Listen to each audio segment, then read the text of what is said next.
saya dilibatkan oleh pemerintahan Somalia.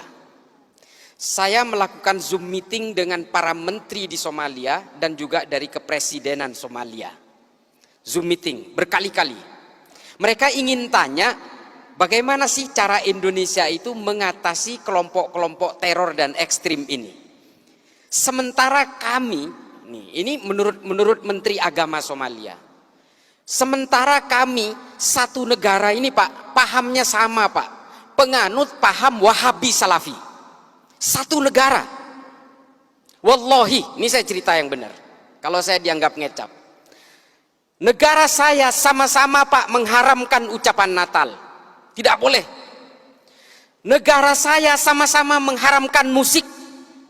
Ini di negara saya. Pahamnya sama. Saya mewakili pemerintahan hanya memegang separuh Somalia. Pemberontaknya yang bernama Al-Shabaab juga punya keyakinan yang sama, memegang separuh lagi wilayah negara saya. Apa? Di mana? Kok mereka itu nggak pernah berhenti bertikai? Padahal fahamnya sama, manhajnya sama, ijtihadnya sama, alirannya sama, kitab-kitab tafsirnya sama. Irisannya di mana? Mereka saling mengkafirkan satu sama lain. Ini loh efek dari yang namanya paham al-wala wal bara. Siapa pencetusnya? Ibnu Taimiyah. Bantah saya. Kalau yang mau bantah, baca dulu kitab-kitabnya Ibnu Taimiyah. Mengapa Ibnu Taimiyah menulis ini? Mengapa?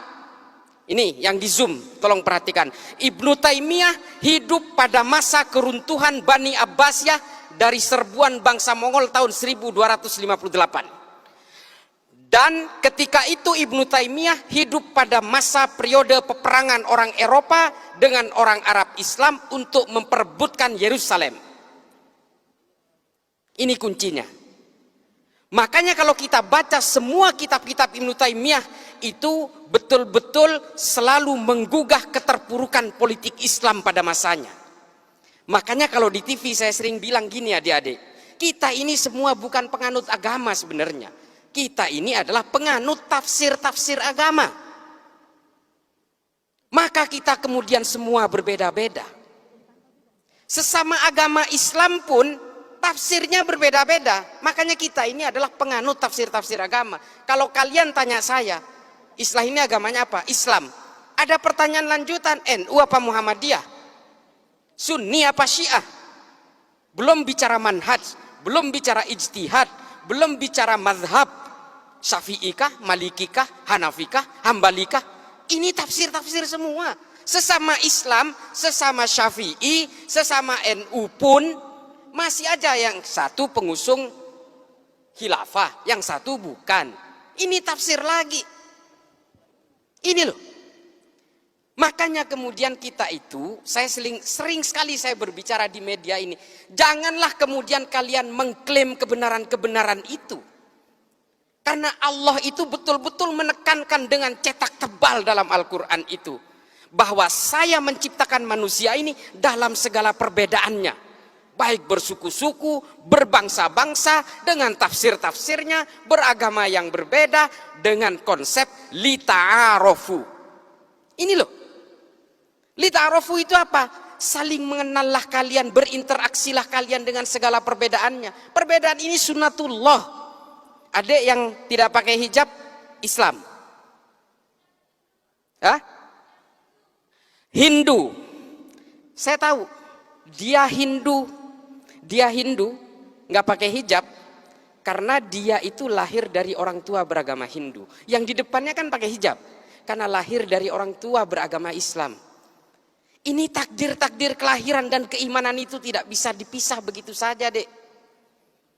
Lalu kalau kalian merasa paling benar, mengklaim paling kebenaran itu ada di pihak saya, kalian akan belajar tentang kebencian dan perbedaan itu dan kalian melawan sunnatullah. Ini loh yang kita ingin gugah hari ini, kenapa saya harus datang ke sini. Dan semua klaim-klaim kebenaran, hegemoni kebenaran itu kemudian datang berlipat-lipat, berlapis-lapis dengan kepentingan-kepentingan politik. Makanya kemudian ajaran-ajaran Ibnu Taimiyah itu diimplementasikan dalam gerakan-gerakan kemerdekaan Saudi dari cengkraman Kekaisaran Ottoman pada zamannya. Lalu kemudian keterpurukan politik Islam di Mesir dijadikan juga sebagai acuan-acuan oleh Said Qutb dalam Jahiliyatul Qarnil dari Fi Dhilalil Quran dan juga Malim fil Thariq. Dari situ kemudian berkembang ditulis oleh Muhammad Qutb dengan Jahiliyatul Qarnin Isrin. Ditulis ulang oleh Al-Qaradawi, Ayman Al-Zawahiri, diimplementasikan oleh Osama bin Laden, oleh Abu Bakar Naji dalam Idarat At-Tawahus, kemudian semua bergulung-gulung dengan kebencian-kebencian dan brutalitas. Itulah yang menciptakan teror itu. Lalu ada pertanyaan, Pak, Wahabi Salafi itu kan tidak mengajari kita tentang kekerasan. Iya dek, memang iya. Memang iya, di situ tidak mengajarkan kekerasan, tapi lihat produk akhirnya. Yang ditahan oleh Densus hari ini sama usul fikihnya dengan orang-orang yang diyakini dari Wahabi Salafi itu. Kalau kalian mengharamkan musik, teroris yang di penjara hari ini juga mengharamkan musik. Nih, kalau kalian mau tahu, yang kalian haramkan pajak dan perbankan dan sebagainya itu, teroris yang ditangkap Densus juga pemahamannya sama. Pemahaman fikihnya sama. Ini loh, kalau kalian itu sekarang tidak mau menyanyikan lagu Indonesia Raya, hormat bendera dan sebagainya, mengharamkan wayang dan sebagainya, itu loh, teroris yang di penjara itu juga sama. Ini kisah yang pertama tentang Somalia. Somalia hari ini tidak berhasil menenteramkan rakyatnya karena saling mengkafirkan satu sama lain dengan tafsir-tafsir agama yang sama. Apakah kemudian kita mau menyimplifikasi gerakan-gerakan seperti ini? Ada disclaimer, oh itu kan tergantung orangnya. Iya. Yang namanya Al-Shabaab, ini saya kasih tahu, yang namanya Al-Shabaab itu berasal dari 32 orang yang aktif dalam kajian Islam di dalam ketentaraan Somalia. Namanya Kajian Islam Al-Ittihad Al-Islamiyah. Nama pemimpinnya siapa? Kolonel Muhammad Hasan. Setelah dia berkembang di dalam pengajian itu, jumlahnya makin banyak, lalu dia merekrut penjahat-penjahat jalanan dan bajak laut di Somalia. Sehingga entitas mereka membesar, lalu dia mengambil senjata di gudang-gudang senjata di barak-barak mereka, lalu mereka berdiri menjadi kekuatan besar yang namanya Al-Shabaab. Dan mereka sulit dikendalikan hari ini. Mereka berkembang ke Somaliland, Tanzania, Eritrea, dan ke negara-negara tanduk Afrika. Atas nama apa? Atas nama agama. Apakah agama ini memang diciptakan untuk saling membenci? Apakah agama ini memang diciptakan untuk saling mengkafirkan? Fungsi agama adalah menertibkan manusia. Kalau kemudian ada orang yang dengan memeluk agama, memeluk keyakinan agama, tiba-tiba dia tidak merasa tentram, gelisah dengan keimanan orang lain, ingin mengkafir-kafirkan orang lain, bukan salah agamanya, salah tafsirnya. Makanya saya bilang kita ini adalah penganut tafsir-tafsir agama. Lalu apa sikap kita kalau kita ingin dikatakan orang yang beragama? Jangan karena beragama membenci orang lain, mengkafir-kafirkan orang lain, lalu kemudian orang lain jika berbeda dengan kalian dinerakakan. Setelah kalian merasa sudah tidak punya dosa, lalu sibuk menghitung dosa orang lain. Ini artis hijrah tuh kelakuannya tuh. Dulu pemain musik setelah merasa hijrah mengharamkan musik. Teman-temannya yang lagi bermain musik diharam-haramkan, dineraka-nerakakan. Tuh kelakuannya. Setelah dirinya merasa tobat, lalu dia sibuk menghitung dosa orang lain. Ini karena tafsir-tafsir al-wala wal-bara itu loh. Ini betul-betul menjadi concern saya. Makanya kalau kalian lihat di TV, saya selalu menentang ini. Ayolah bawa agama Islam ini, termasuk agama-agama lain ini, tolong bawa deh ke dalam arah kedamaian, anti kebencian, anti kekerasan. Itu baru beragama namanya.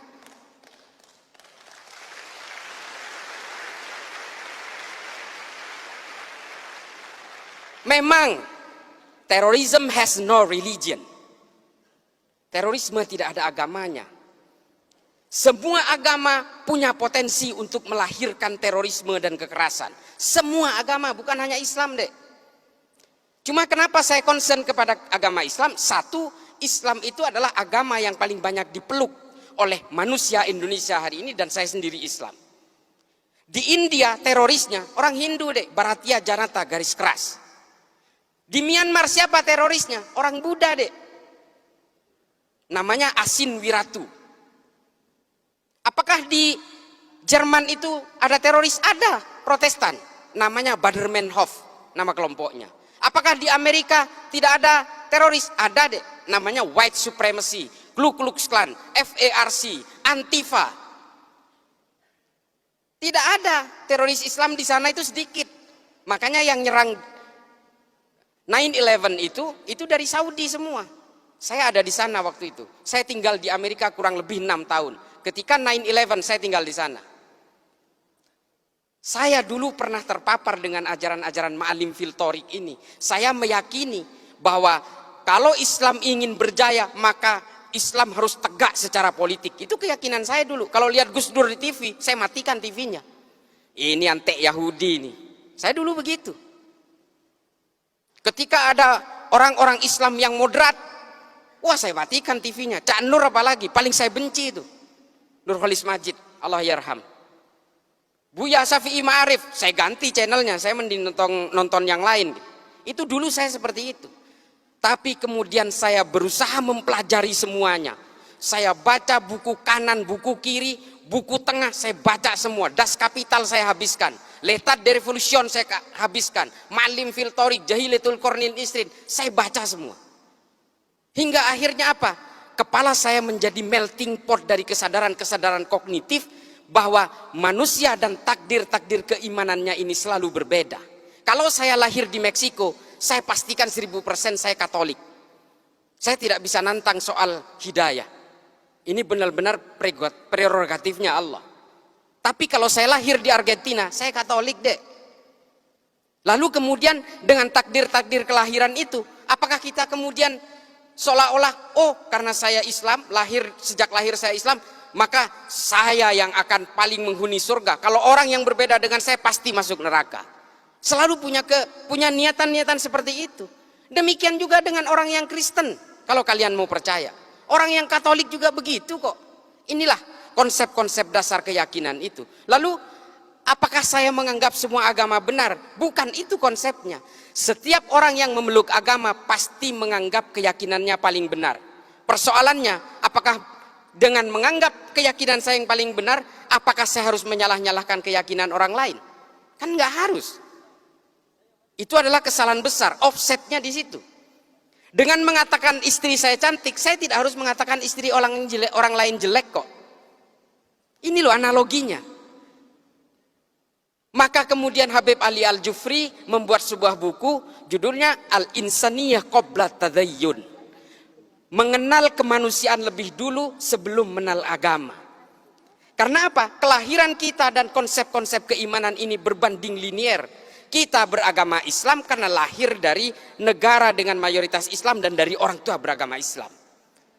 Kalau kita ini lahir di negara-negara dengan beragama Hindu misalnya, di India, kita lahir di Jammu misalnya, bisa jadi kita ini Hindu. Atau lahir di Bali, bisa jadi Hindu. Sementara kita tidak pernah ditawarkan mau lahir dari orang tua beragama apa. Tiba-tiba kita lahir brojol Islam, ikut keimanan orang tua, lalu I'm the man, I'm the holder of universe. Ini loh penyakit-penyakit orang yang kemudian menghegemoni keimanan bahwa dia itu adalah pemegang kebenaran tunggal. Makanya kalau kita ingat tulisannya Thomas Aquinas dalam Summa Theologica, saya paling memegang ini. Meskipun Santo Thomas Aquinas ini adalah seorang Katolik, bukunya itu saya habiskan. Saya itu pembaca buku dek. Ya saya nggak jumawa ya. Saya itu 1000 halaman rata-rata per bulan. Saya baca buku itu. Makanya saya merasa I'm feeling free. Saya merasa merdeka dengan berbagai bacaan yang saya baca ini. Saya betul-betul tidak terbolgol oleh keyakinan-keyakinan sepihak. Kata Thomas Aquinas apa? Hominem unius libri. Saya paling takut kalau ada orang baca satu buku lalu dianggap ini adalah kebenaran paling mutlak. Ini loh, bahaya sekali.